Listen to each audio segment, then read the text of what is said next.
Come along as I lead you through the streets of the capital of France. We're heading up the hill of Montmartre, and later we'll take you inside the Louvre. So now we've arrived at the funicular. It's a little cog railway kind of thing.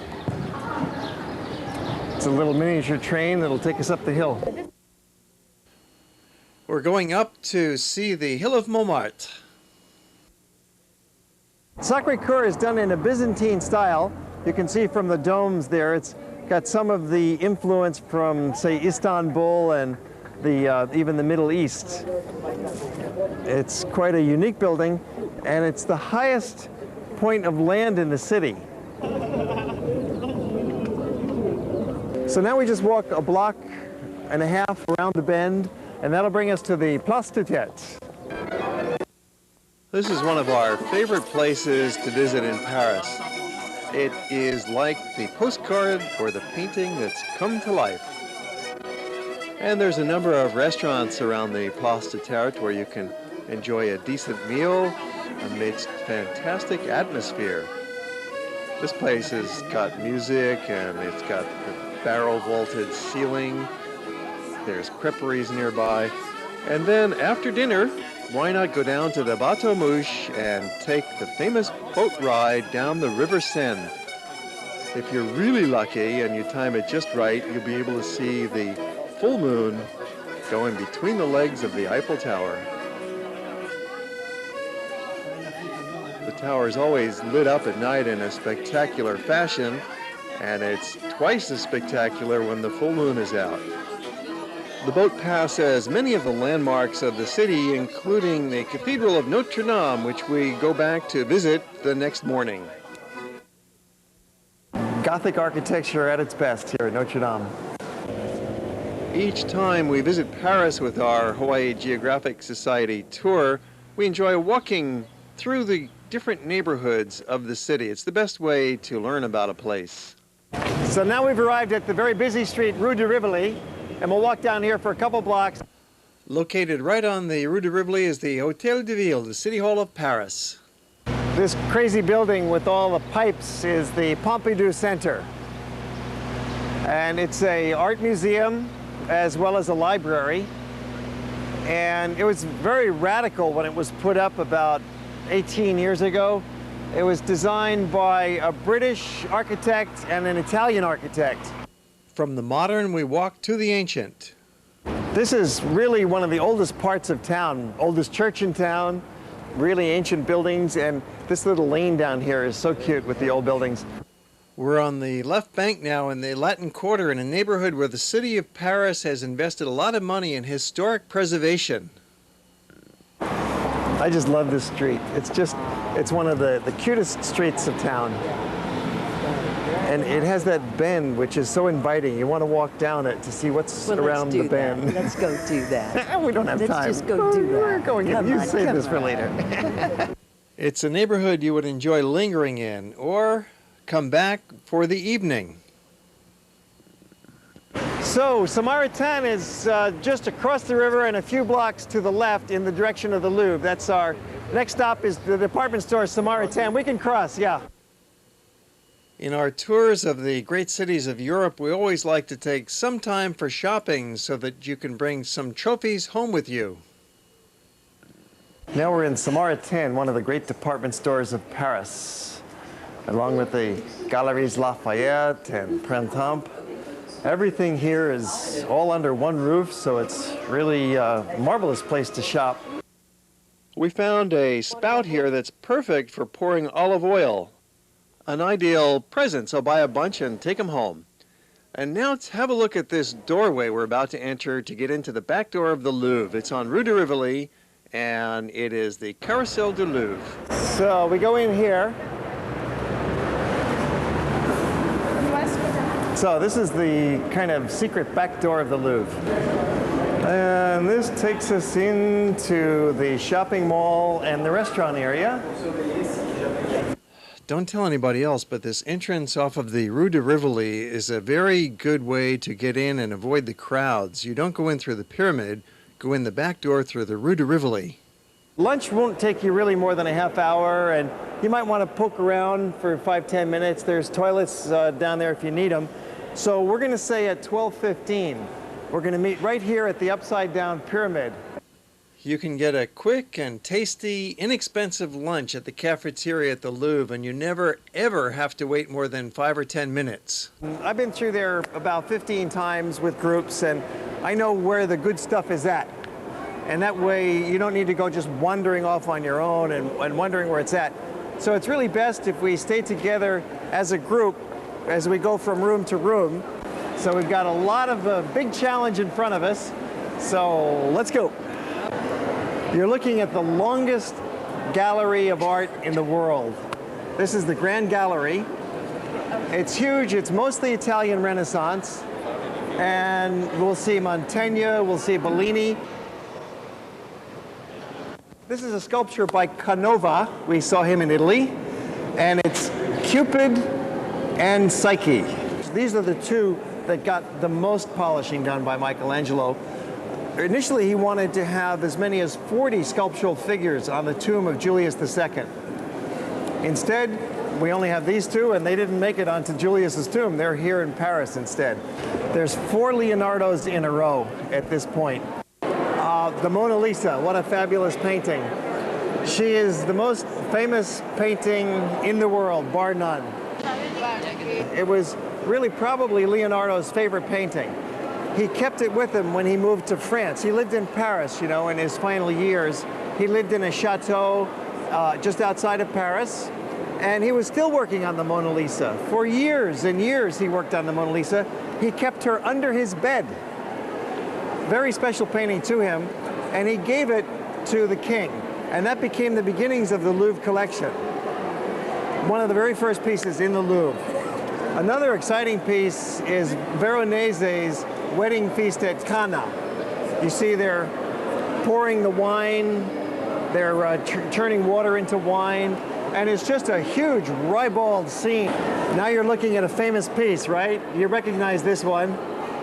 It's one of the 3 most important pieces in the museum. We've got the Mona Lisa, and we've got the Winged Victory of Samothrace, and then we have Venus de Milo, and we'll see her in just a few minutes. She's downstairs. We're now in the world of classical Greece. So this is about 500 BC, and the Greeks were the ones who invented the statues that came to life. There's motion, there's flowing garments, there's naturalistic poses, and this all happened in that golden age at about 500 BC. If you take a look over here, you'll see these ladies with the beautiful flowing marble garments. So let's just go here and into the next room and then down the hallway to see the greatest of all, the Venus de Milo. The Venus de Milo, the absolute personification of the Greek ideal of female beauty, standing in all her grandeur, larger than life size here at the Louvre, up on her pedestal, the same place you want to put your woman, up on her pedestal. Other little statues will delight you. There's Hellenistic bronzes, there's ancient Egyptian. The Louvre has got everything. Van Eyck was perhaps the first oil painter and this is an oil painting, and this is the Chancellor Rollin paying his homage to the Madonna. And it's just one of the finest paintings you'll ever see. It's one of the first oil paintings, and it's one of the best oil paintings that's ever been done. It's truly a colossal masterpiece. And you have to come in close when I'm finished standing here and look at the details throughout this whole canvas. In the back, you'll see 2 villages on each side of the stream. You'll see people miles away. You'll see people standing on the bridge. You'll see the details of stained glass windows around in the room itself, and a beautiful perspective in the tile floor that leads you into this vast scene.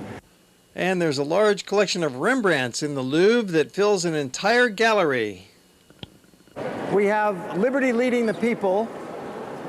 It portrays the Revolution of 1830, where the bourgeoisie and the workers fought side by side. Vermeer is just one of the greatest masters of the paintbrush who ever lived. And with Vermeer also, we don't have very many canvases left. He was not a terribly prolific painter, and nothing is known about his life, other than he lived in Delft, and he had a wife, and he lived a very quiet life, a very private life, and was not exhibiting his paintings at the time. He probably sold a few of the paintings, but he wasn't really famous until really probably in the last century he was rediscovered. So he's so important because of the beautiful quality of light, for one thing, that's in his paintings. The feeling of quiet and repose, the restfulness. And it's always a similar scene with Vermeer. The light comes in from a window. We can't see out the window, but we can see the source of the light. And there's something going on in each case. In this case, it's the astronomer who's looking at the heavens. And really, all of the subject matter is an excuse for Vermeer to manipulate light. After a few hours of such cultural stimulation, it's good to get out of there and clean out your brain with a walk through the park and look at the fountains, the birds and the flowers and the people. And then we have the church. Maybe the church is open. We can sneak in one door and out the front door. Well, we should do that. San Eustace. This is a Gothic/Renaissance church. And all around us is like Gothic arches and columns.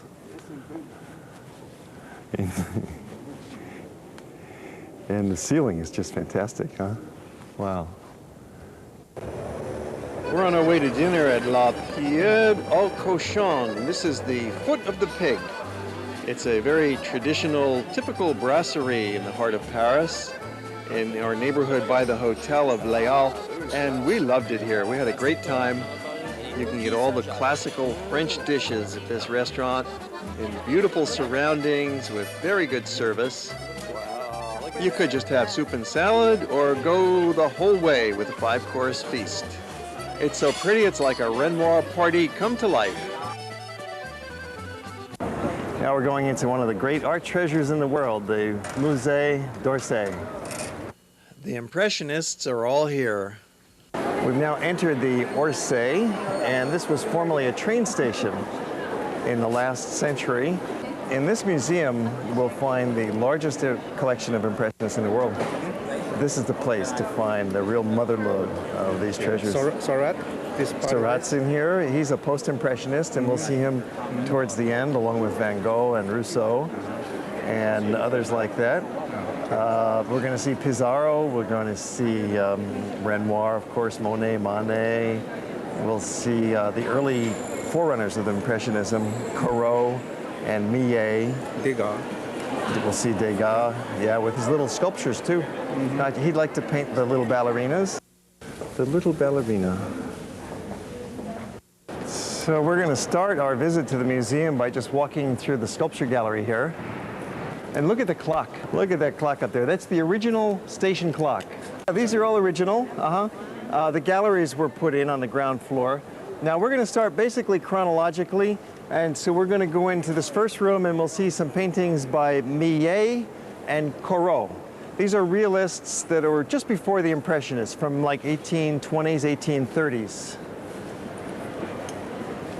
The poorest of the farmers are the gleaners who pick up after the harvest. So it's like the second harvest. And they're just picking up the little bits of grain that are left over. So again, we have Millet.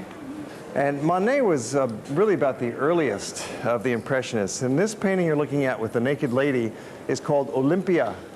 And it really shocked the society, as you can imagine. So we're still just before the period of Impressionism. And you'll find more Monets. He loved the Spanish scenes with the bullfights and the Spanish lady. And in the back, a couple of more very famous pieces by Monet. So have a look at those, and then we'll go on to the next room. You want to come around to the back of the building, and there's this sort of hidden escalator. There's not a lot of signs pointing to it, but there it is, and that'll take us right to the top and right into the main rooms. Now it begins. It's a whole series of rooms. There's about a dozen galleries like this that are just filled with all of these masterpieces. Behind me are a bunch of Pissarros, and you're going to find some Monets here, and then there'll be some more Monets later on, and they're kind of scattered around, Renoir as well too. Yeah, I don't want you to miss some things, so I've already mentioned to you that when you're through the Impressionist rooms, you want to keep going on this floor beyond the cafeteria, And there you're going to find the Van Gogh and the Post-Impressionists, the Seurat and some Rousseau. Yeah, so if you want to come along with me, I can tell you about some more of these as we go. Now, you know, the Impressionists early on were rejected by the establishment. When they first started showing this kind of work, not only were this kind of nude subjects shocking and inappropriate, but their style, their soft focus kind of a style, was not accepted by the existing academies. And they set up their own exhibit one year, and it was a real breakthrough kind of an exhibit. And everybody flocked to see this new kind of art. And then, all of a sudden, they became the most important painters in town. Young rebels. Young rebels became the establishment.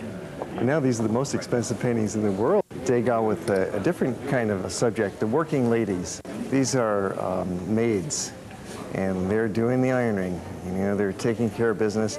But you see here, it's before the dance, and it's almost capturing the motion of these young ballerinas. These were all made after his death. This is Renoir at its best. It's the Moulin de la Galette, and it's my personal favorite painting in the museum. Although there's some Van Goghs that will really knock your eyeballs out too, but this one in particular, what a fabulous piece. The Moulin de la Galette, you see the joyful, carefree afternoon. It's a dance hall, and it's actually up on the hill in Montmartre.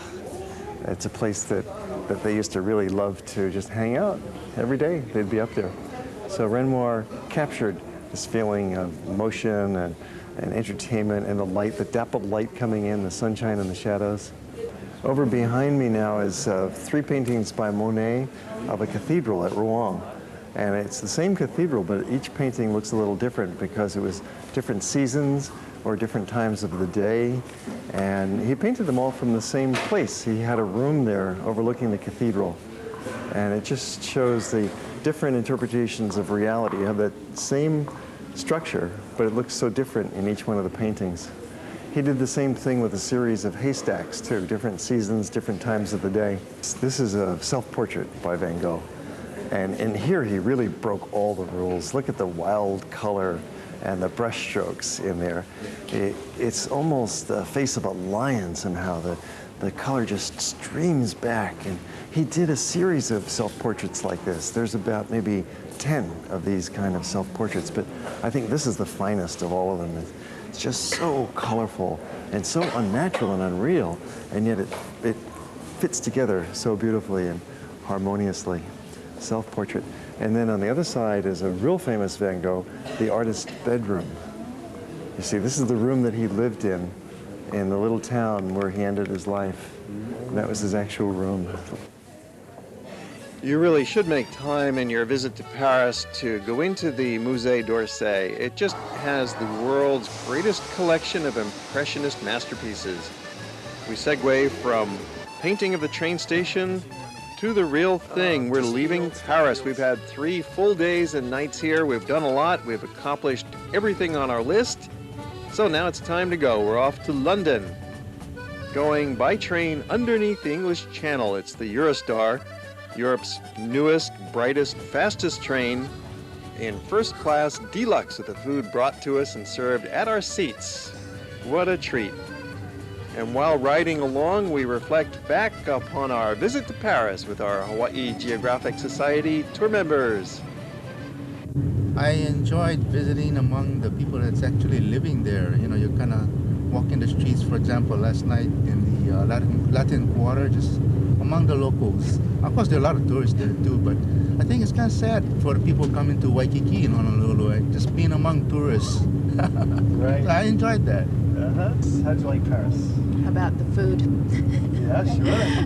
They use more kinds of meat than we ever thought of. We only have hamburger. They have pig snuggles and duck and all kinds of good things there. I thought your tour of the Louvre was especially interesting. Saw a lot of the historical places that we always read and see on TV, and it was just terrific walking around and seeing those places. I loved it very much. I was here 30 years ago, and it was so nice to come back again, so I really enjoyed it. It gave me a different perspective. Before I went to Paris, all I thought of Paris is high fashion, fast-paced, but seeing the back street, seeing a lot of beautiful gardens, and it just gives me a different perspective that Paris is not just high fashion. It's all, I mean, it has the other side of it, the lovely side of it too. And the best thing about Paris is I didn't get to spend money. No. We kept you too busy. Shopping. We kept you too busy. The highlight of my trip was seeing the Mona Lisa in person. You like that? I love it. My favorite part, Yes. Eiffel Tower at night, on the Bateaux Mouches, Yes, the full moon. like a big Christmas tree. Well, I like the Eiffel Tower and the Louvre and walking around the city. Oh, it was just one highlight after the other, from the Eiffel Tower to the ORsay to the Louvre, the Versailles Palace, all of that. I mean, just, you know, it's just a great experience. Notre Dame, of course, and the windows. That's beautiful. Great experience. April in Paris, everything we thought it would be. It was wonderful. It's a great, great city. We had a great time there. Started with the concert in Notre Dame, ended with the Bateaux Mouches. And the walk through the Tuileries in the park with all the blooming flowers. It's great. ORsay, that was really, really memorable. Yes. All the Impressionists, Renoir, Monet, Manet. Oh yes, Renoir, Monet. That was really the highlight. Really, thank you, Dennis. That ORsay museum was very fantastic, beautiful. And thanks to you, Dennis, for the fine restaurants that we all enjoyed. Thanks again. Oh, a lot of walking. I love to see the River Seine. I've read about it and dreamt about it, and I finally got to see it.